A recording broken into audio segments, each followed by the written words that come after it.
Welcome back. Today, we're going to tackle the biggest, most controversial, and frankly, the most misunderstood concept in real estate investment. I'm talking about the cycle. If I asked you right now, what is the number one most important skill in buying Australian property? What would you say? Most of you would probably say timing the cycle, right? Or maybe location, location, location. Well, I've been reviewing some fascinating data and commentary recently, specifically a breakdown that challenges the status quo. And I have to tell you, if your understanding of the property cycle is simply buy low, sell high, you are walking into a trap. In fact, the source material we're discussing today suggests that 99% of investors get the concept of the cycle completely wrong. Today, we are going to deconstruct why following the herd will bankrupt you, why buy and hold is often a psychological suicide mission, and how to actually read the invisible currents that move markets before the price tags change. Buckle up. This isn't basic advice. This is advanced theory. Segment 1. The amateur versus the pro. Let's start with the basics. How does the average person, let's call them the amateur investor, view the property cycle? It's usually reactive. They look at the headlines. They see prices in Sydney or Melbourne skyrocketing. They hear their friends bragging about equity at a barbecue. And they think, the cycle is up. I need to buy. Conversely, when headlines scream crash, they panic and think, the cycle is down. I need to sell. This approach is what we call chasing the green and fleeing the red. In the trading world, they call it FOMO on the way up and capitulation on the way down. If this is how you define a cycle, simply looking at where prices are rising and jumping on the bandwagon, you are destined to be the person who provides liquidity for the smart money to exit. You aren't investing. You're just gambling on momentum. As the insights I've been reviewing state clearly, following this path is the number one way to lose money. So what does the pro do? The professional investor understands that the price movement is just the symptom. The cycle isn't the price chart. The cycle is the underlying force that pushes the chart. The pro looks through the surface noise to identify the cause. Think of it like weather. The amateur looks outside, sees rain, and says, it's a rainy cycle. The meteorologist looked at the barometric pressure 3 days ago and knew the rain was inevitable. We want you to be the meteorologist. We need to look at history. Every single significant boom or bust in Australian history wasn't random. It was manufactured by specific drivers. Segment 2. The macro drivers, liquidity and leverage. Let's look at a concrete example to ground this. Let's talk about 2021. We all remember 2021. Property prices across Australia didn't just rise, they exploded. It was a frenzy. Now, the amateur thinks, wow, everyone suddenly wants to buy houses. But the pro asks why. The driver behind the 2021 boom was arguably the most aggressive monetary intervention in history. You had the Reserve Bank of Australia slashing interest rates to emergency lows. Simultaneously, the government was engaging in massive fiscal stimulus, essentially printing money and injecting it into the economy to keep it afloat during the pandemic. When you make money cheap, you increase the money supply. When you increase the money supply, asset prices inflate. It's simple economics. If you understood that the driver of the cycle was interest rate suppression, you could have predicted the boom before the first auction hammer fell. But here's the flip side, and this is where people got hurt. If you knew that low rates were the only thing holding up that specific frenzy, you would have been watching the RBA like a hawk. By early 2022, the narrative shifted. Inflation started creeping in. The RBA signaled that the party was over. If you're watching the driver, which usually is interest rates, you would have stopped buying. You definitely wouldn't have leveraged yourself to the eyeballs. But the amateurs? They were still looking at the 2021 price growth, assuming it would continue forever. They bought at the peak just as the driver, cheap money, was removed. That is why so many people have found the last few years so incredibly painful. Key takeaway: the cycle is often a story of debt. When debt is cheap, assets rise. When debt is expensive, assets struggle. Don't fight the central bank. Segment 3. The micro drivers, the structural shift. But it's not just about interest rates. Sometimes, the driver is a fundamental shift in how we live. This brings us to a fascinating point about value perception. Let's talk about the commuter penalty. For decades, the golden rule of Australian real estate was proximity to the CBD. If you were an hour away from the city with bad transport links, your property was considered second tier or even junk. Then, 2020 happened. The pandemic forced a global experiment in work from home. Suddenly, the one metric that held those outer suburbs back, the commute, vanished. The driver of that location's value changed overnight. If you were analyzing the cycle correctly, you would have seen this shift. You would have realized that a property 50 kilometers from the CBD, which offers a bigger backyard and a home office, was massively undervalued relative to a shoebox apartment in the inner city. The commuter penalty disappeared, leading to a massive catch-up growth phase for those areas. Investors who spotted this structural shift made fortunes in areas that, frankly, snobs turned their noses up at just 2 years prior. This is what we mean by value correction. Markets are inefficient. When a structural change occurs, like WFH, the market takes time to realize it. That lag time? That's your profit window.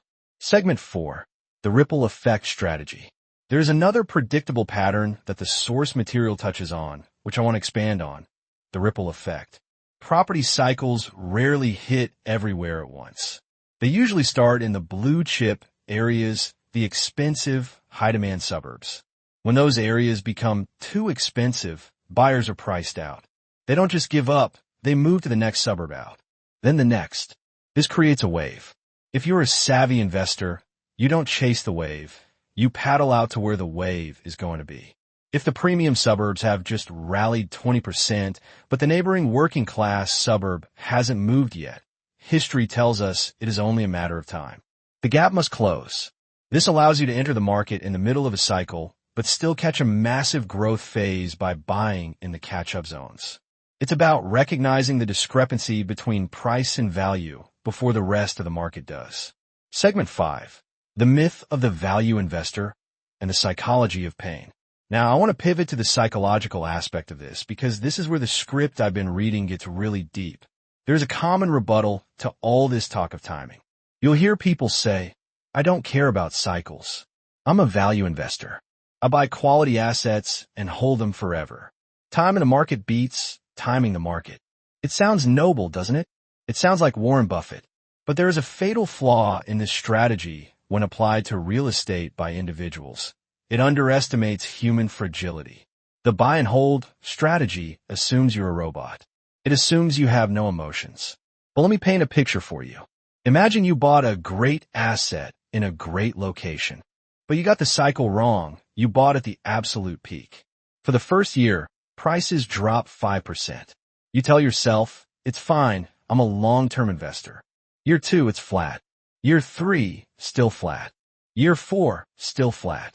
Meanwhile, you're going to dinner parties. You're watching the news. You see headlines that Perth is up 20%. Brisbane is booming.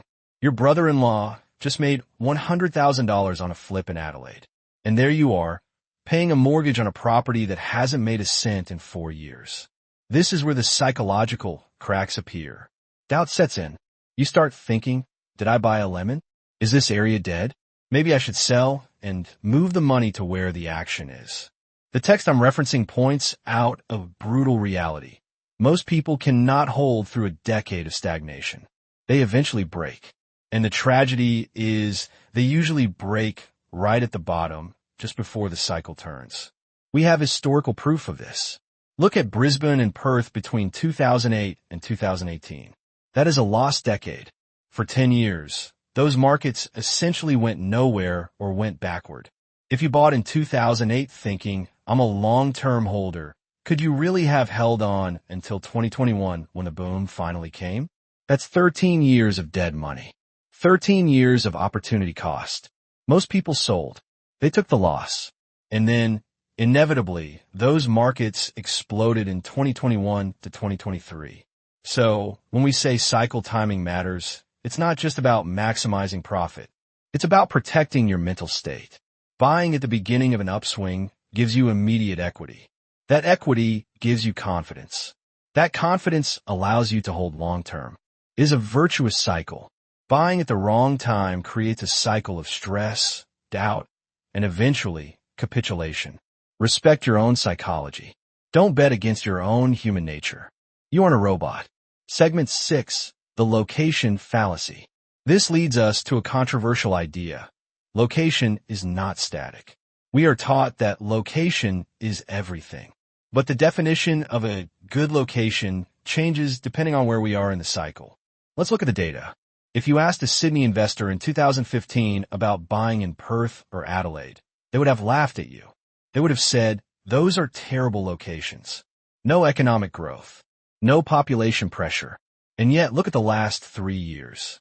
The second-tier cities, Brisbane, Perth, Adelaide, have absolutely crushed Sydney and Melbourne in terms of growth percentage.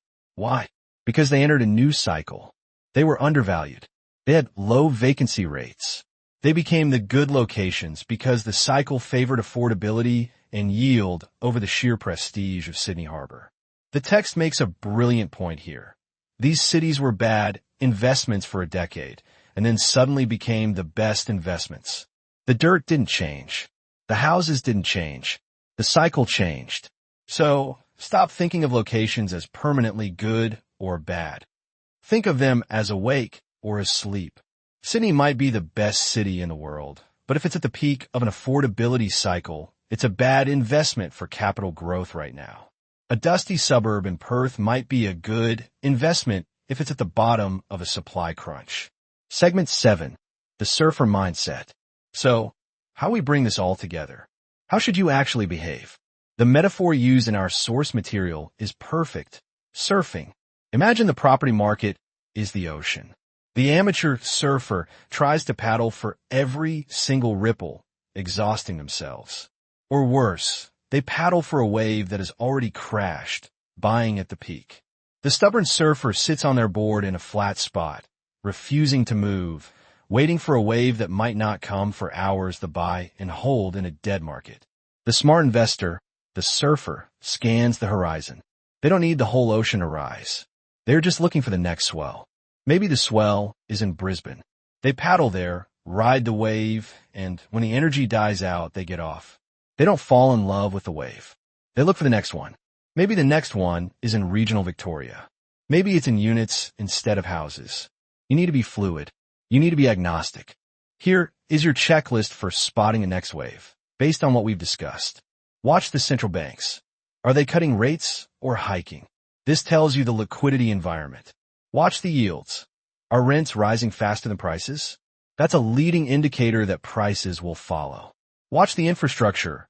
Is a bad location becoming good because a new train line or a shift in working habits, like working from home? Watch the ripple. Has the premium suburb moved? Look one suburb over. Conclusion. The golden rule. We've covered a lot today. We've debunked the idea that you should blindly hold through downturns. We've explored why chasing yesterday's winners is a loser's game. But if you take one thing away from this episode, let it be this. Respect the unseen forces.